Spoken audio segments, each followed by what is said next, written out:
Samarqandimizning markazida shunaqa 2 qavatli shikarniy domimiz sotuvga chiqdi. Assalomu alaykum eksklyuziv muxlislari. Kirib kelishda obzorimizni boshlaymiz. Undan oldin bizga like va podpiska bosib qo'yish eslaringizdan chiqmasin. Mana shunaqa shikarniy gостиный xonamizga birinchi bo'lib obzorimizni qilib beramiz. Xonamiz ikkita tomondan oyna qo'yilgan, pardalar, gilamlar, lyustralar hammasi did bilan tanlangan. Bu yerda obedniy zonamiz, 12 ta kishi uchun mo'ljallangan. Bu yerda esa gостиничный zonamiz, TV zona, mягкий zonalar qo'yib o'tilgan. Bu yoqda idish-tovoq yig'uvchilar, shunaqa kolleksiyalaringizni qo'yib o'tsalaringiz bo'ladi. Hovlimizdan kirishda shunaqa obuvlar uchun zona xranения tashlab o'tilgan. Bu esa bizning kattalarimizning yotoqxonasi. Kattalar yotoqxonamizda ham barcha jihozlar qo'yib o'tilgan, mягкий zonalar, shkaflar, makiyaj zonalari, hatto televizorlar ham qo'yib o'tilgan. Xonadonimiz 4,5 sotixga qurilgan. Aytib o'tganimdek, 2 qavatdan tashkil topgan. Bundan tashqari podvalimiz ham mavjud. Hozir hammasini birma-bir ko'rib o'tamiz. Bu esa birinchi qavatimizning отдельный sanuzullari. Bu yerda dushovoy kabina qo'yilgan. Kafellarimizning rangiga va texnikalarimizning sifatiga alohida baho berib o'ting. Bu esa bizning oshxonamiz. Oshxonamiz ham mana shunaqa chiroyli mexanizmlar bilan, katta холодильник, zona xranениyalar o'ziga yetarli. Bu yerda gaz va вытяжка zonalarimiz, stirka zonalarimiz ham qo'yib o'tilgan. Bu yerda esa duxovka va mikrovolnovkamiz, obedniy zonamiz bu yerda tashlab o'tilgan. Hovlimizni ikkita qismda ham tashqariga chiqadigan hovlichasi mavjud. Xo'p, bu ikkinchi qismi, ya'ni hovlimizning orqa tomoni. Oynalarimiz ham aynan shu joyga qaragan. Bu yerdan ham unumli foydalanish mumkin. Xo'p, oshxonamizdan chiqishda koridorimizni chiroyliligiga bitta baho berib o'tinglar.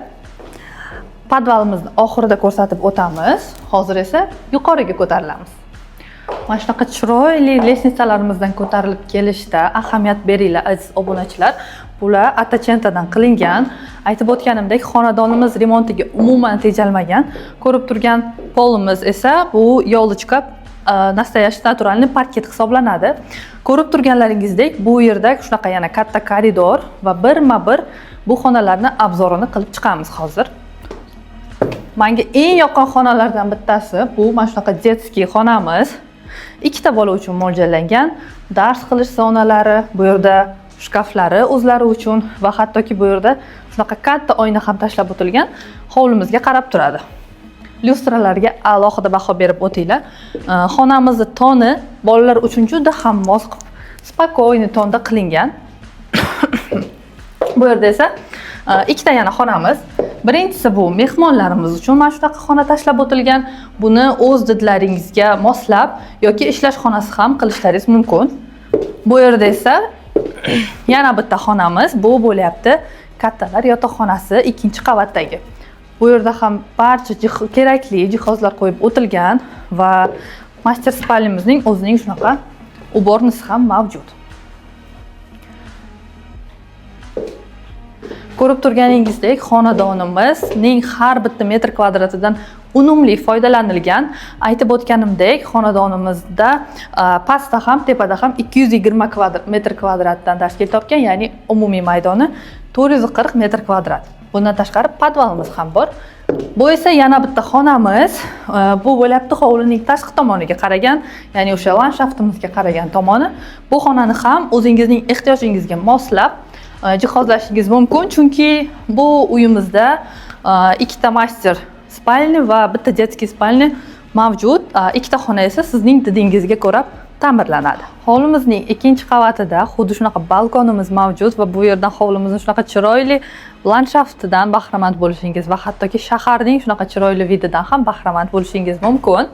Balkonimiz koridorimizning markazida hisoblanadi va bu har bitta yotoqxonadan chiqib tashqaridan, ya'ni o'sha hordiq chiqarish uchun juda ham yaxshi imkoniyat hisoblanadi. Bu yerda esa 2-qavatimizning umumiy sanuzullari ham joylashgan. Bu yerda bolalar xonasi joylashganligi sababli vanna qo'yib o'tilgan. Aynan bolajonlarimiz uchun bo'lishligi uchun shunaqa qo'yib o'tilgan. Va Endi keyingi obzorimiz podvalda bo'ladi. Hovlimizning podval qismiga ham kirib oldik. Ushbu podvalimiz ham 220 metr kvadratdan tashkil topgan. Xo'p, birinchi mana shu xonadan boshlaylik. Bu xonamiz oshxonani pastidan tushgan va bu xonani kir yuvish xonasi qilish uchun tashlab o'tib ketishgan va bu yerda hattoki mana provodlar o'tilgan, suvlar hammasi steralniy zona qilishingiz uchun barcha sharoitlar tashlab ketilgan. Bu katta plashatkamiz esa qishda bolajonlarimiz o'ynashlari uchun va hattoki o'zingiz uchun qanaqadir trenajyorniy zal yoki boshqa maqsadlarda foydalanishingiz mumkin. Juda ham katta shunaqa planirovkadagi va ikkita fortichkamiz ham hovlimizga qarab turibdi.